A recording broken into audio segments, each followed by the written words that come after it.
अस्सलाम वालेकुम friends, welcome back to my channel. आज की जो वीडियो होने वाली है पिछले टॉपिक से रिलेटेड होगी, जो कि हाइड्रोस्फीयर का एक टॉपिक है, ओरिजिन ऑफ टाइड्स। टाइड्स तो जानिए कि टाइड्स क्या होते हैं, एब टाइड क्या है, आउटगोइंग टाइड क्या है। आज की जो वीडियो होगी कि जो टाइड्स जो हो रही हैं, एब टाइड, आउटगोइंग टाइड, इसकी ओरिजिन कहाँ से हो रही है, शुरुआत कहाँ से हो रही है, इस चीज को हम लोग जानेंगे डिटेल में। ये वीडियो ना सिर्फ CBSE board, West Bengal board के लिए इंपॉर्टेंट होने वाली है, बल्कि कॉम्पिटेटिव एग्जाम, क्योंकि वेस्ट बंगाल बोर्ड में जो बुक्स होती है वो उर्दू में होती है और सीबीएसई और कॉम्पिटिटिव बुक्स के लिए एनसीईआरटी और इंग्लिश में लिखी भी होती है। तो इसलिए मैं इस टॉपिक को, इस वीडियो को स्पेशली फॉर ऑल स्टूडेंट्स के लिए लेकर आई हूँ। इंग्लिश में लेकर के आई हूँ और साथ ही साथ उसको आसान लफ्जों में हिंदी में और उर्दू में समझाऊंगी, ताकि आपको ज्यादा अच्छे से समझ में आए इस टॉपिक को। वीडियो को ज्यादा देरी नहीं करते हुए स्टार्ट करते हैं। हमारा जो टॉपिक है, ओरिजिन ऑफ टाइड्स, है ना। There are three main forces that cause tides to form. अच्छा, यहाँ पे क्या बोला जा रहा है, तीन मेन कुवत है, फोर्स है, ताकत है। क्या करते हैं, तीन मेन कुवत जो है वो काउज करते हैं टाइड को बनाने के लिए। अब ये टाइड कैसे बन रहा है, वो कौन सी कुवत, वो कौन सी फोर्सेस है, इस चीज के बारे में जान लेते हैं। पहला जो फोर्स है, gravitational pull of the moon. जो ग्रेविटेशनल पुल जो है वो मून के जरिए होता है। फर्स्ट फोर्स याद रखिएगा, gravitational pull of the pull of the moon. The moon's gravity pulls water from the earth surface towards itself. Moon की जो ग्रेविटी है वो क्या करती है, वाटर को जो फ्रॉम द अर्थ सरफेस से वो उसके बाहर खींचने लगती है। ये मेरा अर्थ है, राइट, ये मेरा अर्थ है, ठीक है। यहाँ पे मेरा मून, ठीक है, ये मेरा अर्थ है, यहाँ पे मेरा मून है। तो मून की जो ग्रेविटी पावर है, तो अर्थ में जो, अर्थ के सरफेस पे जो वाटर है, उस वाटर को अपनी तरफ वो खींचती है, तो एक बल्ज जैसा क्रिएट हो जाता है। जस्ट लाइक हम आपको एक बार बताए थे कि आप एक बॉल लेना, ठीक है, एक बॉल लेना, उसको अप साइड से प्रेस करना और नीचे साइड से प्रेस करने से तो होगा क्या, कि जो बॉल का जो शेप है, या बलून लेना है ना, तो अप साइड से एक प्रेस करना, नीचे से तो होगा क्या, जो उसका जो सरफेस है, जो गोल था, वो सीधा बल्ज होने लगेगा, निकल जाएगा, है ना। ठीक इसी तरह होता ये है कि जब ग्रेविटेशनल पुल होती है मून की तरफ से, तो मून की जो ग्रेविटी पावर होती है वो क्या करती है, मून को अर्थ के जो पानी जो है अर्थ की सरफेस से थोड़ा सा बाहर खींचने लगती है, जो कि एक ग्रेविटी पुल की वजह से देखने को मिलता है, ठीक है। This pull is strongest on the side of earth facing the moon. अच्छा, ये जो पुल कहाँ पे सबसे ज्यादा फोर्स, मतलब ताकत लगाएंगे, सबसे ज्यादा मजबूत होती है, वहां पे जहां पे अर्थ फेस कर रहा होता है। अर्थ का जो चेहरा, मान लेते हैं ये मेरा अर्थ का फेस है, तो अर्थ का फेस जो है किस तरफ पड़ रहा है, मून के जस्ट सामने। अब ये जो पीछे वाला जो एरिया, ये पीछे वाला जो एरिया में आपको जो हाथ से दिख रहा है, ये तो मून की तरफ नहीं पड़ रहा है, यहाँ पे मून नहीं है, तो इसका जो फोर्स अभी यहाँ पे नहीं पड़ेगा। ये कहाँ पे पड़ेगा, जो अर्थ का जो सामने वाला जो एरिया, जो फेस मून की तरफ पड़ रहा, तो वहां पे हमें ग्रेविटेशनल पुल देखने को मिलेगा, ठीक है। This creates a bulge of water high tide on that side. अच्छा, यही जो एरिया है, इसी एरिया में तो जो इस सरफेस में जो पानी होंगे वो धीरे धीरे मून की तरफ खिंचाने लगेगा, जो कि एक बल्ज क्रिएट होता है। जैसे कभी हम बताएं कि आप अगर हम किसी बलून को अपर से लेकर के उसको पूरा उसमें हवा भर दो, भरने के बाद टाइट कर दो, एयर टाइट, और उसके बाद अपर से और नीचे से प्रेस करोगे तो साइड का जो हिस्सा वो ऐसे बल्ज हो जाएगा, कर्व हो जाएगा। इसी बल्ज के बारे में बात कर रही हूँ। अच्छा, इसका example, imagine you are lying on, अच्छा बेस्ट एग्जांपल एक और देती हूँ। अगर आप समझ लो कि आप किसी बेड पे लेटे हुए विद अ ब्लैंकेट आप ओढ़े हुए, if someone pulls your blanket from one side, है ना, ये मेरा टू साइड्स है, अब किसी ने क्या किया, मेरे ब्लैंकेट्स को एक साइड से खींचा, तो होगा क्या, if someone pulls your blanket one side it's gathers there, तो जितने भी ब्लैंकेट्स है वो एक साइड में जाके गैदर्स हो जाएंगे, और कुछ ब्लैंकेट्स मतलब हिस्सा को मतलब खाली रह जाएंगे, है ना। Just like the moon's pulls water pulls ocean water towards itself. यही वजह है कि मून क्या करती है, ज्यादा से ज्यादा पानी को अपनी तरफ खींचती है, जिसकी वजह से ज्यादा से ज्यादा पानी जमा हो जाती है। ऐसे टाइड्स, इसी के जरिए टाइड्स हमें देखने को मिलता है, जिसे हम लोग एब टाइड्स कहते हैं, और आउटगोइंग टाइड्स भी कहते हैं, और फ्लड टाइड्स भी कहते हैं। अच्छा, नेक्स्ट जो है, next force most important, centrifugal force of the earth. अच्छा, centrifugal force of the earth होता है क्या है, इस चीज को जरा अच्छे से समझ लेते हैं। As the earth and the moon rotates together, जैसे ही जमीन, ये मेरा अर्थ है और इसके साथ मून है, देख लीजिए मैं आपको दिखा दूंगी, ये कवर है, ठीक है, इसको फिलहाल इमेजिन कर लीजिए, मेरा अर्थ है और ये मेरा क्या है, मून है। क्या बोला जा रहा है कि अर्थ और मून जैसे रोटेट करते एक साथ, कुछ इस तरह से, तो अर्थ भी रोटेट हो रहा है, मून भी रोटेट हो रहा है, राइट।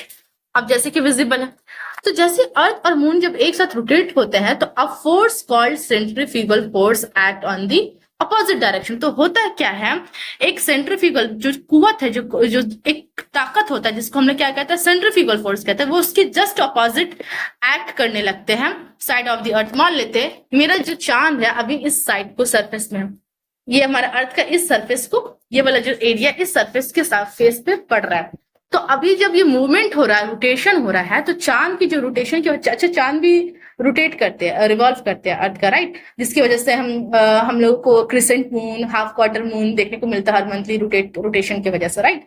तो ये सारी चीज आप लोग को पता होगा, अगर नहीं पता है तो आप पिछले वीडियो में जाके देख सकते हो, ठीक है। तो जैसे ही चांद मूव करता है ना अर्थ के अराउंड, तो चांद का जो सरफेस अर्थ के सामने पड़ेगा, है ना, ये सरफेस, तो इस सरफेस के दौरान होगा क्या, सेंट्रीफ्यूगल फोर्स काम करना शुरू हो जाता है। ये यहाँ पे नहीं होगा, जबकि उसके अपोजिट डायरेक्शन इस यहाँ पे सेंट्रीफ्यूगल फोर्स का असर देखने को मिलेगा। अच्छा, होता है क्या सेंट्रीफ्यूगल फोर्स से, तो on the opposite side of the earth, this side away from the moon. अच्छा, this force pushes water out. अच्छा, ये जो कुव्वत है वो पानी को क्या करता है, बाहर की तरफ ठेलता है, बाहर की तरफ। यहाँ पे अगर पानी है समुद्र का, तो यहाँ पे पानी को बाहर की तरफ खींचता है, मेकिंग अनदर बल्ज, और फिर एक दूसरा बल्ज क्रिएट हो रहा है, ठीक है। एक बल्ज में बताएं कि जब मून क्या कर रहा है सामने, मान लेते मैं चांद हूं और ये मेरा अर्थ है, तो अभी जो मून हम क्या कर रहे हैं, मेरे जो फोर्सेस है, जो ग्रेविटेशनल जो पुल है, वो हम क्या कर रहे हैं, पानी को खींच रहे थे। एक इधर से बल्ज क्रिएट हुआ।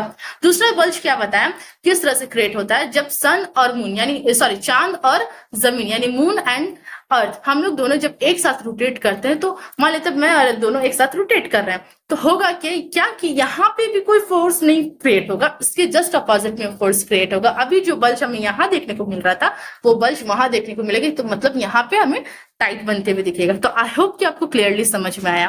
अच्छा, and this also causes a high tide on the opposite side. तो अभी यहाँ पे हो रहा था, ठीक है ना, अब जब सेंट्रीफ्यूगल फोर्स काम करेगा तो यहाँ पे जो बल्ज क्रिएट हुआ, तो यहाँ पे भी एक हाई टाइड बनने को देखने को मिलता है, ठीक है।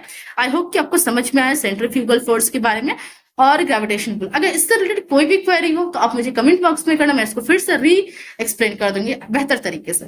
अच्छा, नेक्स्ट क्या है, so remember high tide happens on, high tides कब होता है, on the side facing the moon due to moon's gravity. जब हमारा अर्थ का कोई हिस्सा चांद को फेस कर रहा होता है, मून की ग्रेविटी की वजह से होता है, जो सामने से बल्ज होता है, और एक कब the opposite side due to centrifugal force. Due to centrifugal force कब अमल में आता है, जब चांद और जमीन साथ में रोटेट करता है, तो उसके अर्थ के जस्ट अपोजिट डायरेक्शन में हमें एक दिखने को मिलता है कि बल्ज क्रिएट होता है, जिसे हम लोग कहते हैं हाई टाइड्स। आई होप कि आपको समझ में आया। अच्छा, ग्रेविटेशनल पुल ऑफ द सन, ये लास्ट है। तो 3 मैं पहले बता चुकी हूँ, gravitational pull of the moon, और सेकंड चीज बताएंगे सेंट्रीफ्यूगल फोर्स। सेंट्रीफ्यूगल फोर्स क्यों होता है, दोनों चीज के साथ में रोटेट करने से। थर्ड जो मैं बताने वाली हूँ ग्रेविटेशनल पुल, अब सन किस तरह से ग्रेविटी को के जरिए पुल करता है और इससे क्या होता है। The sun is much big, हम लोग जानते हैं सन क्या है, बहुत बड़ा है। अभी जैसे कि फॉर एग्जाम्पल मैं खुद को अभी मैं काफी बड़ी हूँ फोन के मुकाबले, मेरी हाइट है, पर्सनैलिटी है ना, मैं खुद को सन रिप्रेजेंट करती हूँ। तो सन काफी बड़ा है देन द मून, मून से काफी ज्यादा बड़ा। अच्छा, ये जो मेरा हाथ है, ये भी इसको मून मान लो, है ना, हमसे मेरा हाथ से बड़ा नहीं है ना सन जो है, मतलब मेरा सन जो है मेरे हाथ से बड़ा है, मतलब हम जो है मेरा पूरा बॉडी पार्ट जो है अपने हाथ से बड़ा है, और इसको मून मान लेते हैं। तो सन क्या है, मून से काफी ज्यादा बड़ा है, बट इट्स फार्दर अवे। और हो क्या रहा है कि ये काफी दूर भी है ना, ये काफी दूर भी है।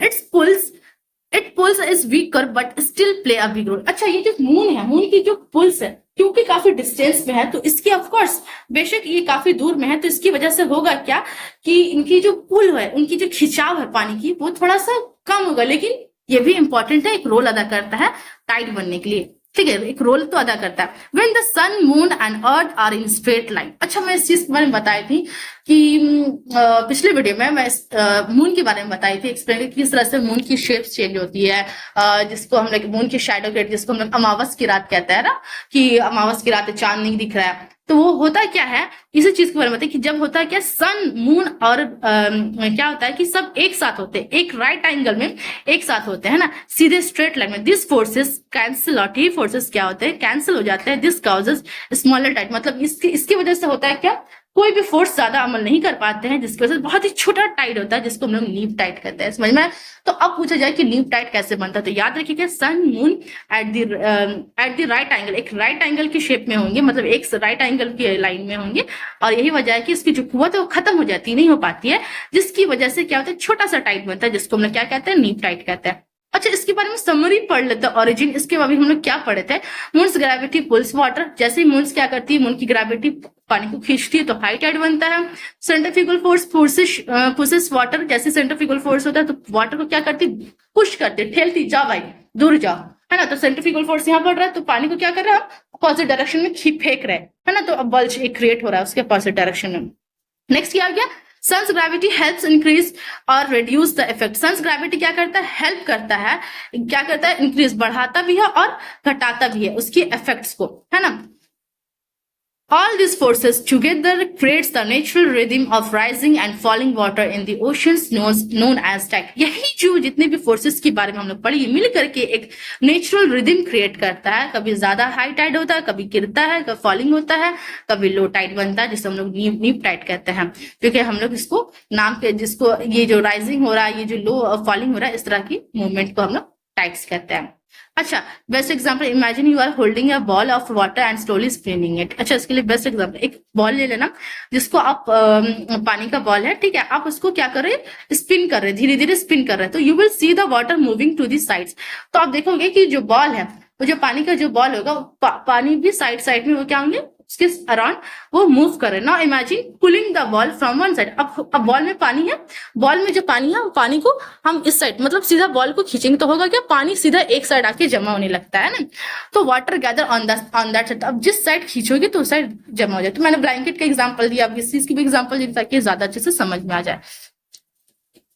अच्छा, this is exactly how earth moon suns create a push pull on our ocean. यही वजह है कि जब हम लोग देखते हैं इसी तरीके से सन, अर्थ, मून में हम लोग को देखने को मिलता है कि किस तरह से एक ग्रेविटेशनल पुश होता है और पुल होता है, जो कि हमारे ओशंस में देखने को मिलता है, कॉजिंग बल्जेस ऑफ वाटर। हम लोग को बल्जेस देखने को मिलता है वाटर का, that moves as earth rotates, ये मूव करते हैं जिस तरह हमारा अर्थ रोटेट करता है, and that's how we get tides. इसी तरह हम लोग को टाइड्स देखने को मिलता है। आई होप कि आपको वीडियो अच्छी लगी हो। वीडियो अच्छी लगती है तो लाइक करिएगा, चैनल को सब्सक्राइब करिएगा, साथ ही साथ कमेंट करेगा। और जैसे ये चैप्टर कंप्लीट होगी, मैं आपको एक short question and long question and explanatory question भी मैं शेयर करूंगी 2, 3, 4, 5 मार्क्स के, ताकि आपकी माध्यमिक में जो आएंगे वो आपका जो लड़ सके, आपके लिए हेल्पफुल हो सके। So thank you.